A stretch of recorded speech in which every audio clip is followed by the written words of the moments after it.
tema del amor es un tema que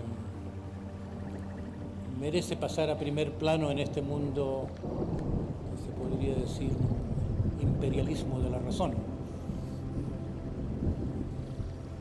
Yo debo confesar que tengo muy poca experiencia con niños. Y debo confesar que a pesar de que cuando escucho a gente como las que estuvieron aquí con tanta simpatía y tanta amorosidad, o ¿cuál era la otra palabra? Tan capaces de amorar. Me veo en dificultad de sostener un punto de vista que es el que me ha hecho un militante por el cambio de la educación. Yo vengo diciendo que la educación es bastante perversa. A pesar de los talentos y buenas intenciones de los educadores. Parecería que se ha salvado más la educación primaria, hay más maternaje en la educación primaria, pero también se está secundarizando rápidamente. Ya le van a tener que hacer entrevistas de admisión a los niños para el jardín infantil, yo creo, si vamos a este paso. El mundo masculino va dominando sobre el mundo femenino desde hace mucho tiempo. Ese es mi tema.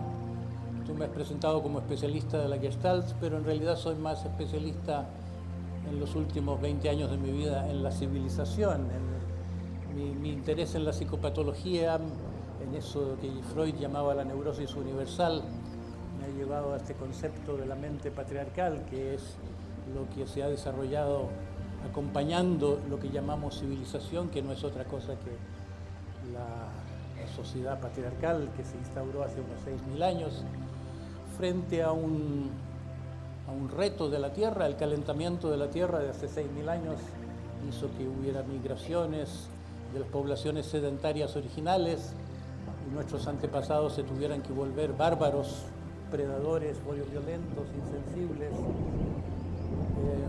El dominio del hombre sobre la mujer fue para callarle la boca a esa protesta de la parte femenina de nuestra naturaleza frente a la brutalidad que se necesitó para sobrevivir en aquellos tiempos.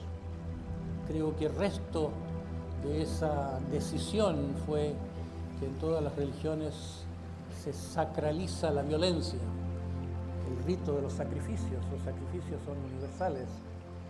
Los sacrificios dicen, matar es un acto sagrado. ¿Por qué se necesitó instaurar esa retórica de lo sagrado del matar? ¿Por qué se necesitó idealizar la violencia, sino porque en algún momento de nuestra vida fue necesaria? La sacralidad de la vida lo pidió, pero nos hemos quedado pegados en una mentalidad obsoleta de conquistadores hegemónicos.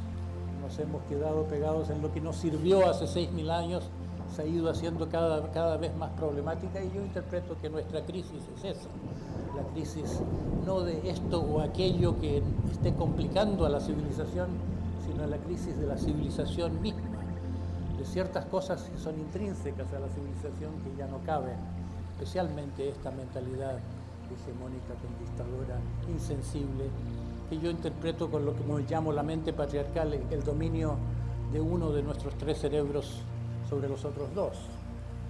Cuando Freud habla de las instancias psíquicas, el superyo, el ello y esta instancia, el yo intermedio que quiere abrazarlos los dos y sintetizarlos, integrarlos malamente, yo digo más, eso está bien para el lenguaje psicopatológico, para la enfermedad, pero en la condición más sana de la mente son las voces de los 3 cerebros, el cerebro normativo, intelectual, que nos hace Homo sapiens, el cerebro materno que hemos heredado de los mamíferos, que tiene que ver con las relaciones con el otro, que la maternidad la inventaron los mamíferos al reconocer el otro como yo, y la mente animal propiamente tal, el cerebro reptiliano instintivo, que es nuestro niño interior. Y yo digo, más propio es llamarlos no intelecto, emoción ni instintos, que ya es una visión demasiado objetivizante, sino hablar de tres personas en nosotros, que son la parte padre, la parte madre y la parte hijo. Y entonces la mente patriarcal llama a ese dominio del padre a tal punto sobre el hijo que tenemos aplastada la espontaneidad, la instintividad y la supeditación de las consideraciones amorosas siempre a las consideraciones intelectuales y prácticas del intelecto al servicio. Esta alianza del intelecto con la técnica que nos ha hecho civilizados. Entrando en el tema del amor, si vamos a entender amor por la voz de esa parte materna en nosotros, que es la capacidad empática, la capacidad de ponernos en el lugar del otro, de interesarnos con que el otro sea feliz, de tener la posibilidad de solidaridad, la posibilidad de compasión, todas esas cosas que tanto faltan en el mundo y que, según va diciendo el Dalai Lama en sus giras mundiales, su tema predominante es que lo que más se necesitará en nuestros tiempos es seres más bondadosos, no seres más inteligentes. Si vamos a superar nuestra crisis, es más ese el acento que debe tener el desarrollo humano. Entonces, ante la pregunta de cómo podemos volvernos más amorosos, mi primera respuesta es volver a eso que dice el precepto cristiano: ama al prójimo como a ti mismo, para comentar que yo creo que eso es muy cierto, que el amor al prójimo es un fenómeno de rebalse cuando estamos bien, cuando estamos satisfechos, cuando estamos en acordes con nosotros mismos, cuando no estamos persiguiéndonos a nosotros mismos, mandándonos como un esclavizador a un esclavo, o un capataz a un esclavo, que es la condición usual de la mente, la condición escindida entre perseguidor y perseguida, mandón y mandado, etc.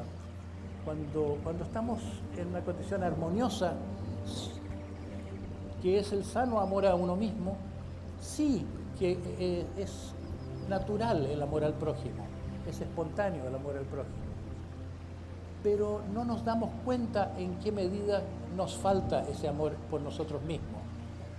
La palabra amor propio me parece una mala traducción de amor por nosotros mismos, sobre todo por el uso de los franceses desde La Rochefoucauld, que tiene un matiz más de vanidad del amor propio, el orgullo.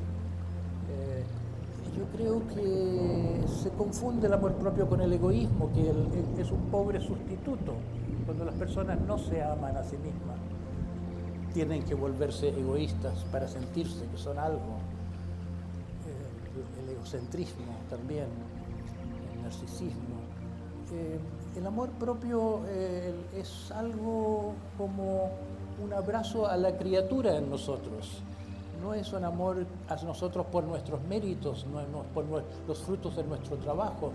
No es un amor como el que nos puede dar el mundo por lo que hacemos o por cómo nos mostramos. El amor hacia la persona, hacia una misma, es algo mucho más simple, como cuando se acoge a un niño incondicionalmente. Una voluntad de... Es algo como sentirse amigo de uno mismo, y la mayor parte de la gente no se da cuenta hasta qué punto son enemigos de sí mismos.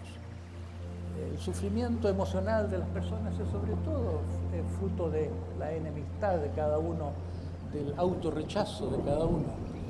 Y cuando se habla de mejorarle a uno la autoestima, solamente se trata de parchar algo sin reparar, algo que es demasiado inconsciente, que solamente se podría reparar esta escisión, este antagonismo interior, reconociéndolo plenamente. Entonces, yo creo que esta es una condición a la que somos bastante ciegos, porque es precisamente una condición de la vida civilizada, es demasiado antiguo, es invisible, como se dice que el agua es invisible para los peces. Nos movemos demasiado en esa mentalidad. La civilización no solo ha entrañado un volverse contra la naturaleza externa, la civilización se ha vuelto contra la naturaleza interna de las personas también. Es con cierto orgullo de controlarnos, de controlar nuestros impulsos, de dominarnos. Hay un énfasis en la crianza, en la domesticación. Yo creo que después de que aprendimos a domesticar a los animales, empezamos a domesticar a nuestros hijos. Somos una especie autodomesticada, autodomesticante. Y no nos damos cuenta en la medida de que lo hacemos cuán violento es este proceso. Estamos acostumbrados a, bueno, está bien poner límites, los límites son una parte importante de la vida, pero nos ensañamos con el niño en un exceso de lo que un semántico americano, David Lakoff, llama el modelo del padre severo. Frente a los niños difíciles o entre la gente difícil, él dice, hay el modelo del padre severo, que es una implícita ideología que la amenaza es lo más eficiente. Mano dura. Entonces de ahí las cárceles, de ahí la mente criminalizante. No ha resultado mucho. La otra actitud, más ligada con el espíritu femenino, es comprender y amar. A pesar de que sabemos que en psicología, por numerosos experimentos que dan mejores resultados, la comprensión y el amor es muy parte de la cultura machista, que es la cultura dominante, esa actitud de la mano dura. Y creo que he perdido el hilo, pero estaba diciendo, nos hemos vuelto, sí, hubo una mano dura original de cuando nos civilizamos, que es una manera de hablar de cuando nos hicimos bárbaros, porque la civilización es un fenómeno complejo, es una barbarie autoidealizada. Inventamos toda clase de patriotismos y banderas y altos ideales para justificar nuestras prácticas poco justificables sin toda esa transformación de la imagen. Entonces han surgido altos ideales que hacen sentir que los bárbaros están más allá. Nosotros, los civilizados, vamos contra los bárbaros y les quitamos lo que tienen ellos porque nos pertenece a nosotros y a nuestro muy digno y muy cristiano emperador, como decían los conquistadores de antaño. Ahora habría que cambiar el nombre del dueño, como dicen nuestras no tan cristianas empresas. Bueno, otra ida por la tangente, tengo que recapacitar para encontrar el punto neutro en la palanca del cambio.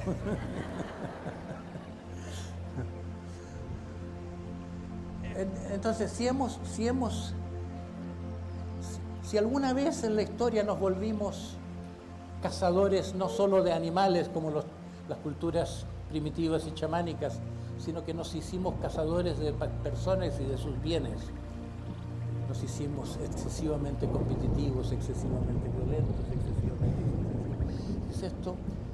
Los que más sufrieron no fueron las mujeres, se le echa la culpa a la mujer, a Eva, se le dan del fruto prohibido, pero en el fondo la serpiente es la naturaleza instintiva, ¿no? Es la serpiente del Génesis, y está representada por el niño. Los niños tuvieron que pasar mucho hambre, cuando la humanidad pasó mucho hambre. Sabemos por los hambres que hay ahora, hay mucho hambre en el mundo y por eso tenemos mucha documentación de cómo es el hambre en los niños. Pierden el apetito, es lo primero que pierden. Antes de perder peso, pierden el apetito. Yo creo que eso explica, el hambre original de los niños explica que nos hayamos vuelto como civilización contrarios al cuerpo y sus deseos. Es difícil explicar. Se pueden dar explicaciones espirituales, que el alma está como encerrada en el cuerpo y tiene que liberarse.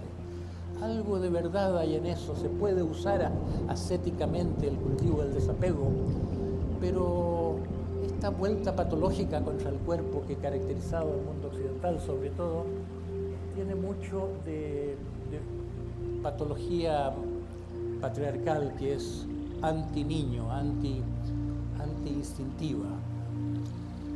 Entonces, si es una cosa, un mal tan antiguo, esta vuelta contra la instintividad, si ni siquiera sabemos la medida en que hemos criminalizado el deseo,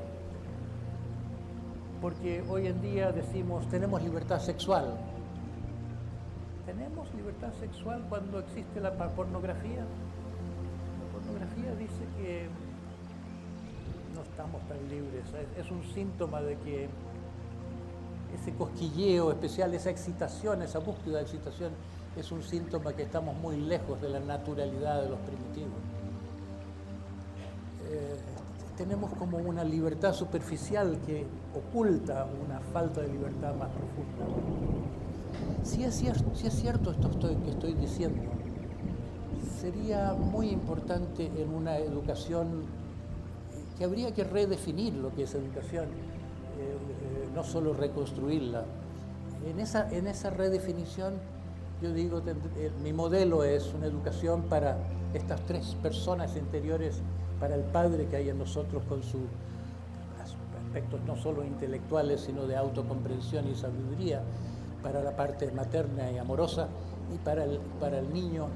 Entonces tendría que recuperarse la espontaneidad y recuperarse esa unidad, ese abrazo interno al niño interior. ¿Cómo se podría hacer eso? Y entonces yo le encuentro razón a lo que nadie lo ha dicho más elocuentemente que alguien que habló hace un par de siglos ya, Nietzsche. Nietzsche fue el apóstol de Dionisio, el que decía que el único antídoto para una civilización cristiana fosilizada sería el espíritu dionisíaco. ¿Qué quiere decir el espíritu dionisíaco? Dionisio fue el más antiguo de los dioses griegos, antes que los dioses olímpicos, los dioses de la civilización patriarcal. Parece que la cultura europea original era dionisíaca. Y después se hizo un dios marginal y perseguido por los otros dioses. La historia de Dionisio como el dios a quien matan y que renace. Es muy parecido a Cristo, se pareció a Cristo incluso en el vino, porque Dionisio es el inventor del vino, según el mito, pero excepto en que hay una implicación hedonista, para decirlo simplemente. Más profundamente es la fe en la naturaleza, la fe en la entrega a lo natural, la fe en los impulsos, ese abandono del control ordinario. Los griegos tenían una gran sabiduría al instituir misterios de los cuales no se podía hablar, pero toda la población podía acceder a ellos. Y había los misterios de Apolo y los misterios de Dionisio, y eran complementarios, no eran o el uno o el otro. Hay la idea de que lo apolíneo, que tiene que ver con la neutralidad, con la dispasión, con nada en exceso, como decía en el oráculo de Apolo. Se dice que ahora ya no queda ninguna de esas inscripciones. Yo buscaba con decepción, yo creía que iba a haber ahí en Delfos, conócete a ti mismo, pero ya no existen esas leyendas, esas llamados, sino que en la tradición literaria. Estaba por una parte Apolo, el dios de la neutralidad, y por otra parte Dionisio, el dios del abandono a la pasionalidad, el abandono a los impulsos. Qué sabio eso de tener que conciliar estos dos, lo uno y lo otro. Entre paréntesis, el hecho de ser gestaltista me hace sentir me hace ver cuán posible es reconciliarlos, porque la terapia gestalt se puede definir tanto como una terapia apolínea, que la visión imparcial del aquí y ahora, sin juicios, la visión neutra, que da claridad, como una terapia dionisíaca, que es una fe en el sentir, una fe en los impulsos, una fe en los impulsos que es autocorrectora, porque aunque nuestros impulsos a veces nos llevan a equivocaciones, es una, como decía una vez una matemática, me decía, ¿cuál es la palabra que usaba? No recuerdo el término matemático, que comete tus errores lo más pronto posible, porque así los dejarás atrás también más pronto. Entonces eso explica ese raro concepto de un Dios de la locura. La locura. La locura es autocurativa, si sabemos vivirla con cierta distancia. Bueno, ese es mi prólogo a una educación para el amor, que para tener amor para otros tendríamos que amarnos más a nosotros mismos, y para amarnos más a nosotros mismos tendríamos que descubrir cuánto distamos de ello, cuán llenos de quejas estamos con nosotros mismos, cuánto nos desvalorizamos, cuánto nos avergonzamos de nosotros mismos, cuánto nos rechazamos, etc. Ahora entremos en el tema de ese aspecto materno del amor, porque el aspecto dionisíaco es que habría que cultivar, ese espíritu de entrega, ese espíritu de seguir a los impulsos, suspendiendo el control, hasta poco a poco explorar qué pasa. Yo en mi propio programa, que tú mencionaste, el programa SAT de Desarrollo, uno de los aspectos de este currículo es el movimiento espontáneo derivado de lo que en la danza contemporánea se llama el movimiento auténtico, una disciplina que es muy parecida a lo que en las religiones africanas es una invitación a la posesión, dejarse, en lugar de moverse uno, dejarse ser movido, y muy cercano también a lo que es la inspiración artística. Algunos, Fritz Perls, quien fue uno de mis maestros, le gustaba mucho enseñar pintura, porque él en su vejez estaba abierto a muchas cosas y se puso a pintar también. Pensó dejar la terapia por la pintura incluso. Y en una de las clases me criticaba porque yo estaba controlando el pincel. No, déjalo que sale por sí solo. Es un fenómeno que pocas personas han conocido, pero es un fenómeno que está allí, esperando detrás de la puerta, como quien dice, de la inspiración. Bueno, hay quien habla de escritura automática, pero es lo menos automático que hay, la inspiración. Es menos automático que nuestra forma habitual de escribir. Es algo accesible. Bueno, digo esto en términos de cómo se puede encarnar el espíritu dionisíaco en la realidad educacional. Hay maneras, como esta sería una. Pero vamos a esto del amor benevolente, el amor materno, que está en nosotros. Una parte de nuestro cerebro es una parte mamífera que sabe amar antes de que nadie se lo explique. Cuando quien da a luz una mujer, no son los obstetras por quienes se siente confortado y ayudado, sino por las comadronas y por las amigas y las madres de la comunidad. Hay un nexo de mujer a mujer que se activa en esos momentos, porque hay un saber de lo maternal que no está valorado en el mundo de hoy. Más y más hoy la autoridad médica impone el parto tecnológico incluso.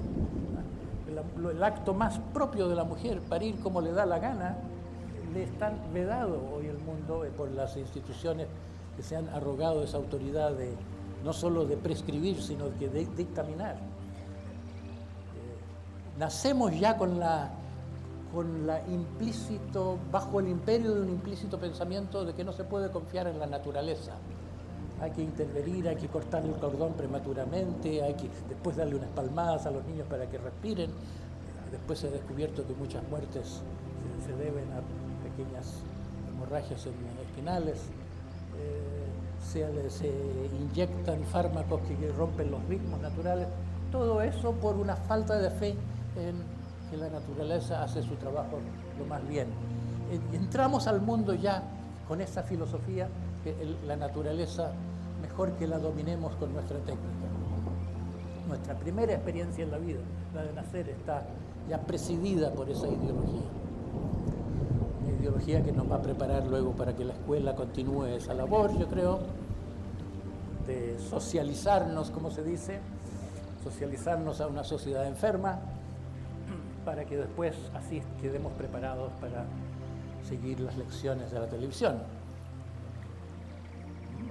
Una vez que se nos ha hecho seres dispuestos a la conformidad, nos tragamos cualquier cosa. Bueno, lo principal que yo creo que hay que decir respecto al maternaje del que somos capaces es que ya existe en nosotros, pero en forma bloqueada. No solo no tiene el fundamento del sano amor a nosotros mismos, sin lo cual estamos demasiado absortos en nosotros mismos, demasiado preocupados por nuestras heridas, demasiado preocupados en que se nos dé algo que nos faltó en la infancia, porque estamos con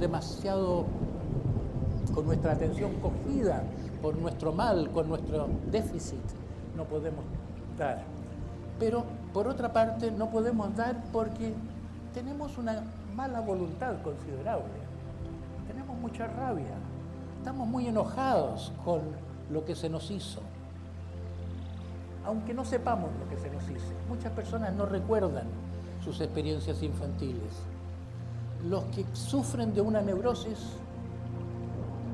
pueden decir, como Jung decía, sagrada neurosis, porque es mejor sufrir de ella y querer salir de ella que no saber que se la tiene y vivir con una parte amputada, con una amputación del propio ser, que es lo que es una enajenación de uno mismo. Por eso Pierre Bayle, el fundador de la Universidad para la Paz, inventó el término, hay neurosis, psicosis y normosis. Normóticos. La gran parte de la gente es normótica. Pero los normóticos también tienen este trauma de la infancia que ha tenido como resultado una interferencia con el potencial amoroso original. Aunque mucha gente haya ya cerrado el capítulo de la infancia y haya aparentemente perdonado a sus padres, hay cicatrices. Y a veces hay que abrir ese tejido cicatrizado para llegar al fondo y sanar algo que, si no se sana, está haciendo mal, si no a la persona misma, a la sociedad. El problema es que no todo el mundo quiere ser operado de algo que no le molesta. El mundo de los buscadores es un mundo pequeño relativamente al mundo de la gente que está contenta con tener un trabajo y con tener ciertas cosas que le entretienen o placeres que reemplazan el sentido de la vida, porque el sentido de la vida es algo, yo creo que ya la gente de nuestro tiempo ya ha renunciado a eso, es una cosa antigua, aunque el famoso hombre de la logoterapia, Frankl, hizo mucho hincapié en las estadísticas de la gente que se suicida por eso, y los jóvenes sobre todo, que no han olvidado la búsqueda del sentido de la vida. Pero la gran población de la humanidad no tiene un sentido y se ha resignado incluso a eso. Lo reemplaza por las ocasionales experiencias estéticas, momentos cumbres, o lo busca en la intensidad. Entonces,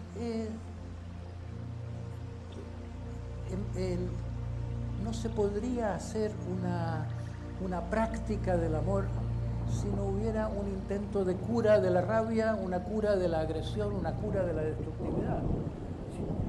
Nuestra esencia es amorosa, pero está en una cárcel que está creada por estos esta personalidad que desarrollamos en el roce con el mundo enfermo cuando estábamos niños.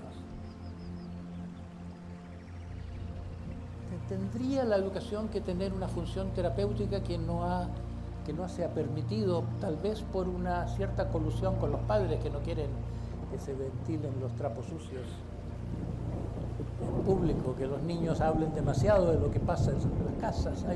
Incluso cuando ahora se está entrando tanto las constelaciones familiares, me dicen los consteladores que es un poco más superficial el trabajo que se hace en ambientes educacionales, porque si se lleva a fondo sería problemático.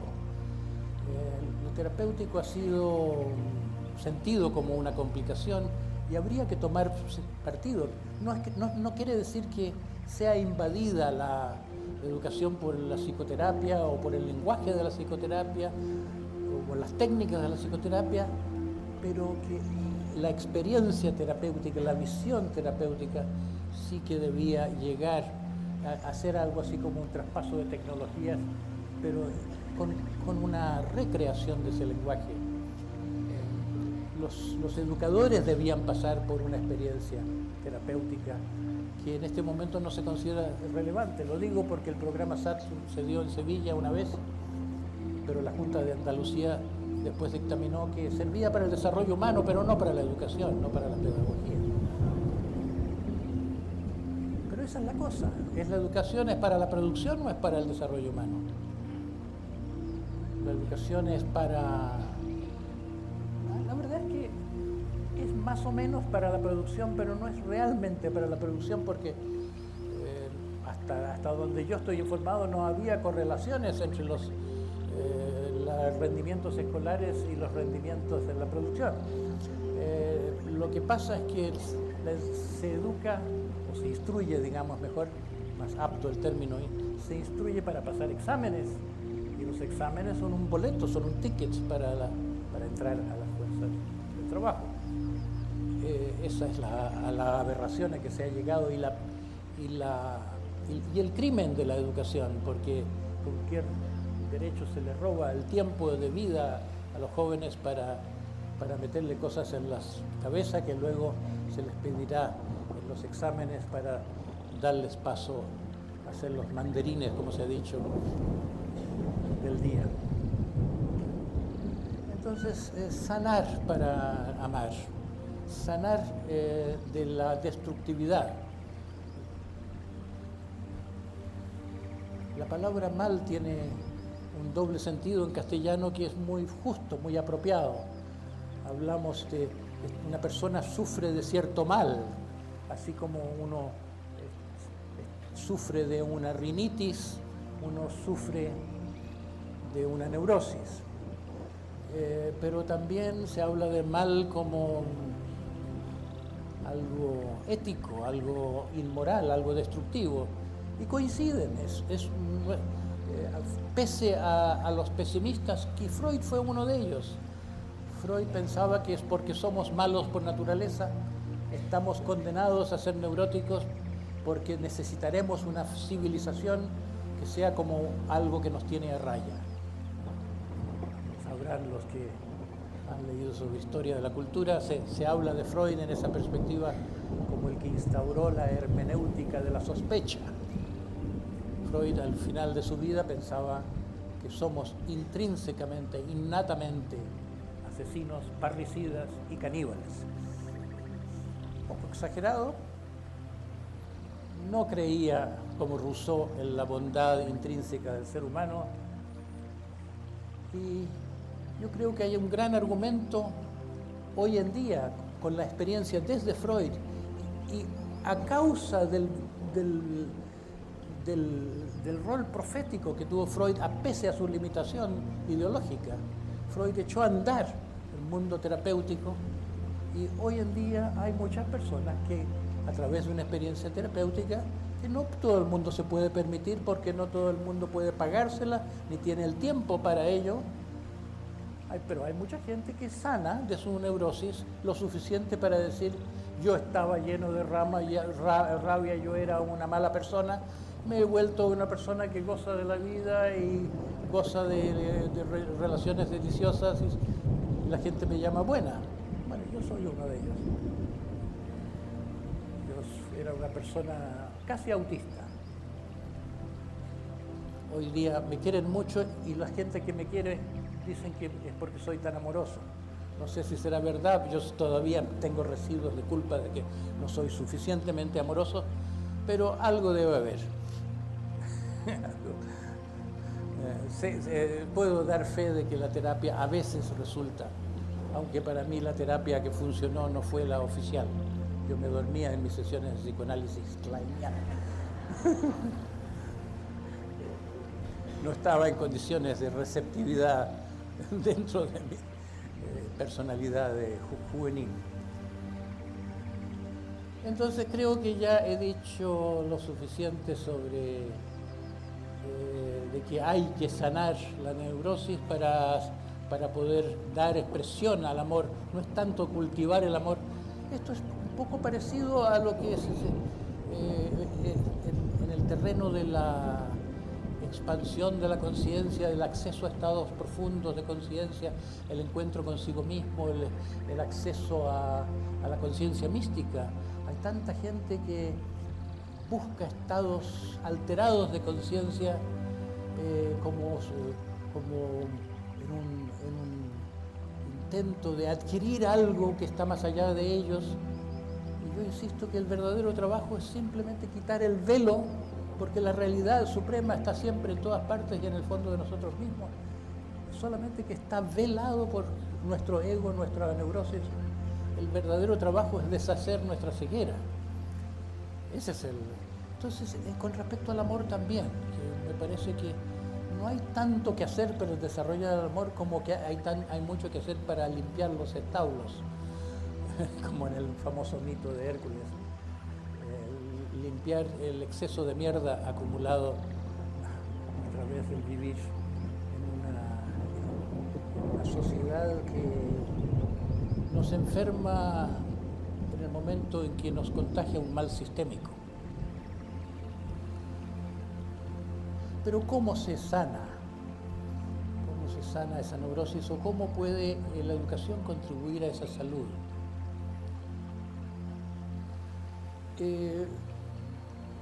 Si tuviera que contestar en una palabra, elegiría la palabra el autoconocimiento. Si queremos trascender nuestro ego, si queremos trascender nuestra neurosis, como quiera que se lo llame, si queremos trascender nuestras emociones destructivas, como las llama el Dalai Lama en una publicación que David Goleman transcribió esta reunión de un grupo de científicos con Dalai Lama y apareció como las emociones destructivas, lo que llamaban los pecados, las pasiones. Si queremos trascender esto, el primer paso es la toma de conciencia. ¿Por qué?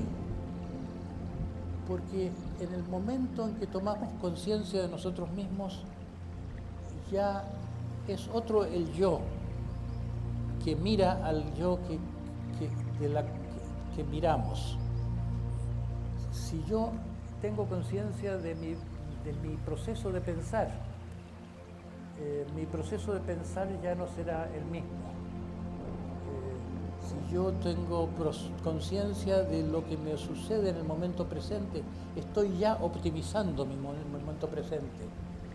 Si yo me vuelvo como un espejo de mí mismo, en este acto de autorreflexión que tal vez sea la esencia del humano, en el acto de volverme un espejo de mí mismo, ya está latente la posibilidad de que yo reconozca que no soy mi pensamiento, ni mis emociones, ni mis automatismos, ni mi personalidad. Más bien yo soy el espejo, yo soy la conciencia. La conciencia de nosotros mismos no es el mismo yo mismo cotidiano con el que vivimos identificados. Entonces, la maduración es un proceso de desidentificación, un proceso de no ser, de no vivir tan simbióticamente con lo que nos pasa. Entonces, el autoconocimiento debía ser una cosa muy esencial en la educación. Ya lo decía el más grande de los educadores de todos los tiempos. ¿Quién fue el más grande de los educadores de todos los tiempos? Interesante que nadie dice su nombre. Yo creo que fue Sócrates. Yo creo que Sócrates fue el máximo genio de la educación. Podía dedicarse a educar a los que lo estaban condenando a muerte incluso.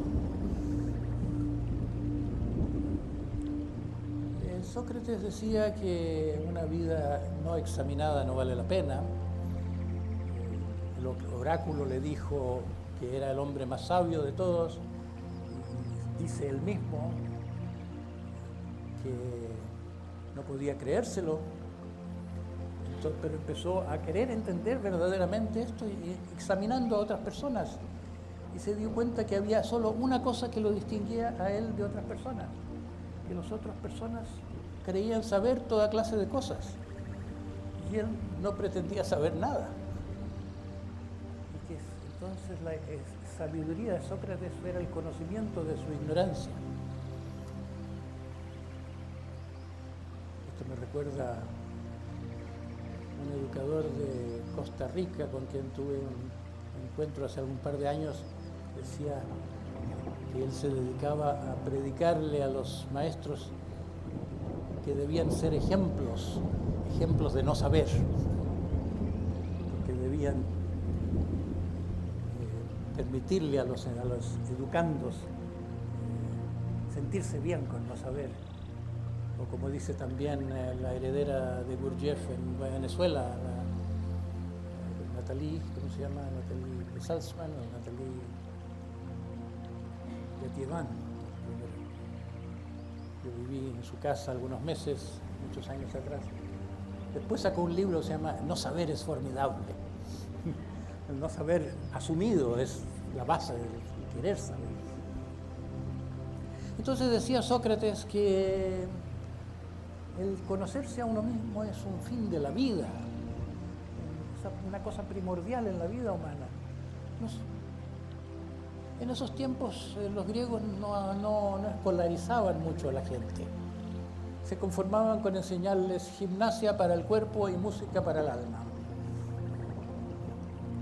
La verdadera educación de los griegos la hacían los legisladores. Los legisladores eran los que creaban un ambiente preparado para que la gente se hiciera generosa y altruista. Hoy día no tenemos ese ambiente. Tenemos un ambiente que nos obliga a hacernos egoístas y, como Freud decía, caníbales sutiles que le queremos comer al otro. Muchas cosas que les envidiamos competitivamente, pero consideramos muy justificados y de ninguna manera primitivos. Entonces, simplemente el tener en el mapa que la disciplina del autoconocimiento sería uno de los pilares de una educación bien concebida, ya sería un gran paso hacia adelante. Después se podría entrar en cómo funciona esto del autoconocimiento, cómo hacerlo. Primero, el autoconocimiento tiene que incluir la toma de conciencia de la vivencia en el presente, el saber lo que uno está pasando, llámeselo meditación o llámeselo ser testigo de uno mismo o de otras maneras. Luego ir estas fotografías que uno se toma en el momento presente, ir juntándolas para tener una visión de la Gestalt, de cómo somos, cómo funcionamos, entender la propia vida, entender nuestras relaciones humanas, entender las motivaciones que hasta ahora no nos eran conscientes de por qué decimos las cosas que decimos. Hay muchas cosas de las cuales debemos tomar conciencia, ir abriendo los ojos, saliendo de nuestra habitual ceguera.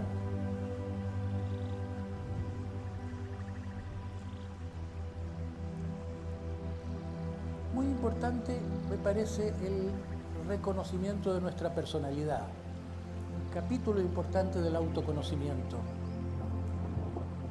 Y a propósito de esto quiero decir algo sobre un mapa de la personalidad que ha sido otra de mis especialidades, que me tocó a mí lanzarlo al mundo a partir de una tradición oral que se decía muy antigua y secreta hasta entonces.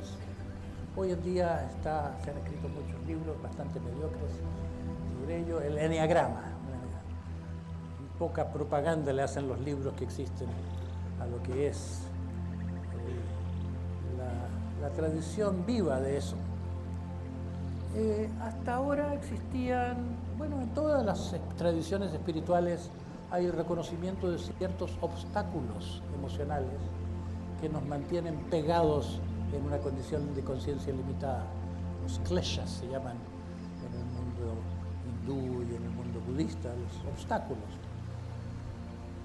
que nos fijan a nuestra condición.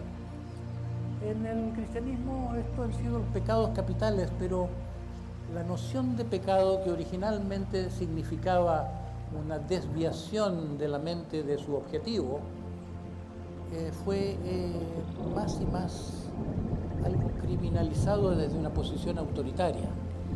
Entonces, cuando a la gente se les dice que tienen que portarse bien porque si no se enoja Dios y los va a castigar, eso no genera un impulso a portarse bien, genera más bien rebelión.